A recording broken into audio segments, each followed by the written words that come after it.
Hi everyone, welcome back to Chinnus Taste Buds. ഇന്ന് ഞാൻ butterscotch praline സോസിൻ്റെ recipe ആയിട്ടാണ് വന്നിരിക്കുന്നത്. നമ്മൾ ബട്ടർസ്കോച്ച് കേക്കിന് യൂസ് ചെയ്യുന്ന പ്രലൈൻ സോസാണിത്.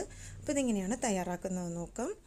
അപ്പോൾ അതിനു വേണ്ടി നമുക്ക് ആദ്യമേ തന്നെ ഒരു നോൺ സ്റ്റിക്ക് പാൻ ഒന്ന് അടുപ്പിൽ വെച്ചൊന്ന് ചൂടാക്കി എടുക്കണം. എന്നിട്ട് അതിലേക്ക് ഒരു കപ്പ് പഞ്ചസാര ചേർത്ത് കൊടുക്കാം. ഞാനിവിടെ 2 ബട്ടർസ്കോച്ച് കേക്കിനുള്ള പ്രലൈൻ സോസാണ് തയ്യാറാക്കുന്നത്. അപ്പോൾ അതുകൊണ്ടാണ് ഒരു കപ്പ് എടുത്തിട്ടുള്ളത്. നിങ്ങൾക്ക് 1 കിലോ കേക്കിനാണെങ്കിൽ 1/2 കപ്പ് പഞ്ചസാര ചേർത്താൽ മതി. ഇനി പഞ്ചസാര ഇട്ട് കൊടുത്തതിന് ശേഷം കുറച്ച് നേരം അതൊന്ന് അനക്കാതെ വെച്ചിരിക്കണം. എന്നിട്ട് ഒന്ന് ചൂടായതിന് ശേഷം വേണം നമ്മളൊന്ന് നടുഭാഗം മുതലൊന്ന് ഇളക്കി കൊടുക്കാനായിട്ട്. കാര്യം ഈ പഞ്ചസാര നമ്മളൊന്ന് കാരമലൈസ് ചെയ്തെടുക്കലാണ്. അപ്പോൾ പഞ്ചസാര കാരമലായി വന്നുകൊണ്ടിരിക്കുന്നുണ്ട്. ചൂടായി വരുംതോറും ഇളക്കി കൊടുത്തുകൊണ്ടിരിക്കണം, അല്ലെങ്കിൽ അത് കരിഞ്ഞു പോവും. അപ്പോൾ അത് പ്രത്യേകം ശ്രദ്ധിക്കുക. നന്നായിട്ടൊന്ന് മിക്സ് ചെയ്ത് കൊടുക്കുക. അപ്പോൾ നമ്മുടെ കാരമലായി കളർ ചേഞ്ചായി വന്നുകൊണ്ടിരിക്കുന്നുണ്ട്.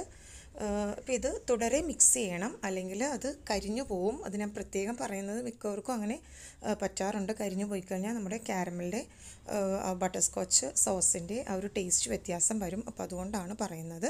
ഇപ്പോൾ നന്നായിട്ട് പഞ്ചസാരയൊക്കെ നന്നായിട്ട് അലിഞ്ഞ് നല്ല കാരമലായിട്ട് വന്നിട്ടുണ്ട്. ഇനി ഇതിലേക്ക് 2 ടേബിൾ സ്പൂൺ അൺസോൾട്ടഡ് ബട്ടർ ചേർത്ത് കൊടുക്കാം.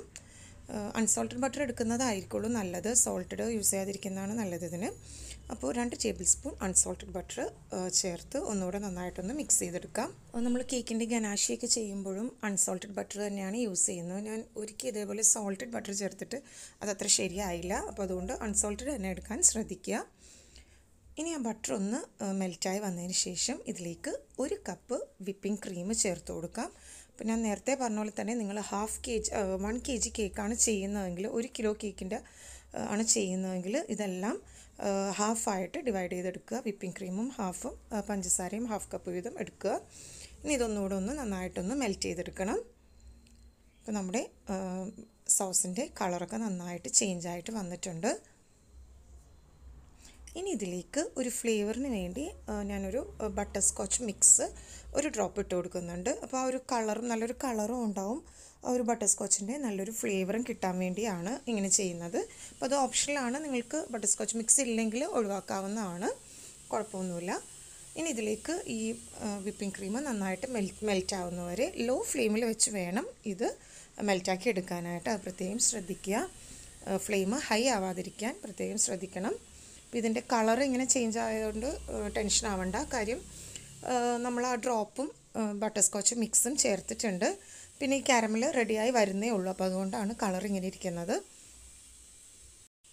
ഇത് ലോ ഫ്ലെയിമിൽ വെച്ച് തന്നെ നന്നായിട്ടൊന്ന് മെൽറ്റായി കിട്ടണം. അതിലേക്ക് ഒരു നുള്ള് ഉപ്പ് ചേർത്ത് കൊടുക്കാം. മധുരം ഒന്ന് ബാലൻസ് ചെയ്യാൻ വേണ്ടിയാണ് ഒരു നുള്ള് ഉപ്പ് ഇതിലേക്ക് ചേർക്കുന്നത്. അതും കൂടി ചേർത്ത് ഒന്ന് മിക്സ് ചെയ്തെടുക്കാം. ഇപ്പോൾ നമ്മുടെ സോസ് നന്നായിട്ട് തിളച്ച് വരുന്നുണ്ട്. അതുപോലെ തന്നെ നമ്മൾ ചേർത്തിട്ടുള്ള വിപ്പിംഗ് ക്രീമും ബട്ടറും ഒക്കെ ശരിക്ക് മെൽറ്റായിട്ടുമുണ്ട്. പിന്നെ ഇത് നന്നായിട്ടൊന്ന് തിളച്ച് വരണം. ആ ഒരു പാകത്തിന് വേണം നമുക്ക് സോസ് തയ്യാറാക്കാനായിട്ട്. ഇപ്പോൾ നമ്മുടെ സോസ് നന്നായിട്ട് തിളച്ച് വന്നിട്ടുണ്ട്. ഇത് ലോ ഫ്ലെയിമിൽ വെച്ച് തന്നെ കുക്ക് ചെയ്തെടുക്കണം. ഇനി ഈ ഒരു പാകത്തിന് നമുക്ക് ഫ്ലെയിം ഓഫ് ചെയ്യാം. എന്നിട്ട് ഇതൊന്ന് ചൂടാറിയതിന് ശേഷം നമുക്കിത് ഒരു പാത്രത്തിലേക്ക് അരിച്ച് ഒഴിക്കണം. അപ്പോൾ ചൂടൊന്ന് ആറിയതിന് ശേഷം വേണം പാത്രത്തിലേക്ക് അരിച്ചൊഴിക്കാനായിട്ട്. അപ്പോൾ ചൂടാറിയിട്ടുണ്ട്. എന്നിട്ട് ഇതൊരു പാത്രത്തിലേക്ക് ഒഴിച്ചു കൊടുക്കുകയാണ്. ചെറിയ ചൂടോടുകൂടി തന്നെ ഒഴിച്ചു കൊടുക്കണം.